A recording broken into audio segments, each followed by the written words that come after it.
fikrimi sadəcə deyə bilərəm ki, yəni özümüz də yaxşı bilirik də, bu dəqiqə oxuya bilənin də toyu var, oxuya bilməyənin də toyu var. Oxuya bilməyənlərin daha çoxdur toyu.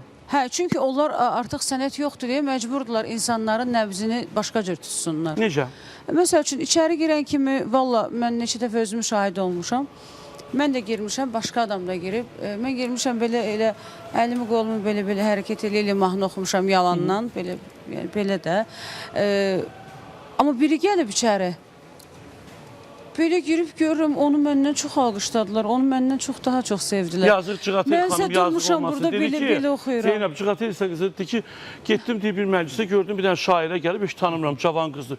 Bir bəhbəhlə deyir, onu təqdim edir. Mənə gələn dedilər ki, gəlsin Cığatel qızı ilə, mən dedi, yetim kimi durdum, gəldim.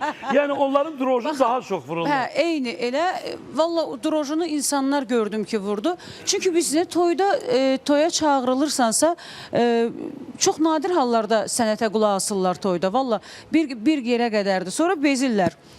Mən baxdım ki, məsəl üçün, düzdür, mən kiməsə dəyər veriləndə mən pis olmadım. Sadəcə mən belə düşündüm ki, bəlkə mən səhv eləyirəm. Bəlkə yoxsa nə bilim, belə oldu səhv. Bəs onda insanlar, bu qədər insan necə səhv ola bilər? Yəqin ki, onda iş budur da, yəni sənət budur.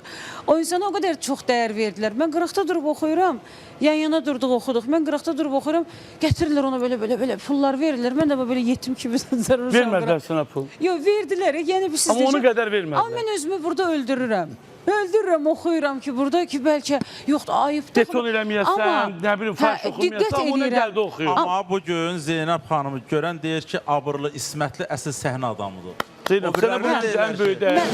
Çox sağ ol. Mən sənə bir söz deyim. O birilərinə deyirlər ki, bədən əzaları ilə özün gözə soxan abırsızlardır. Ay, sağ ol. Bu sözə gətirəcəkdim. Çox təşəkkür edirəm. Bədən əzaları ilə. Hə, və ondan sonra amma məndə bu gedişat davam etdikcə və görürəm ki, məsəl üçün İlkin bəy kimi sənəti olan sənətkarlar artıq məni bu cür sevdiyinə və təriflədiyinə görə tamaşaçıların önündə İlkin bəyin məsəl üçün dediyi söz, Nazim bəy məni tanımır, o yüzden Nazim bəyin adını çəkə bilmərəm. Yox, sən tanıman biri tanıyın, şəxsi tanışdığınız yoxdur. Yox, şəxsi. Pərvin bəy, məsəl üçün, mənim haqqında həmən uşaqlıqdan tanıyır Pərvin bəy mən.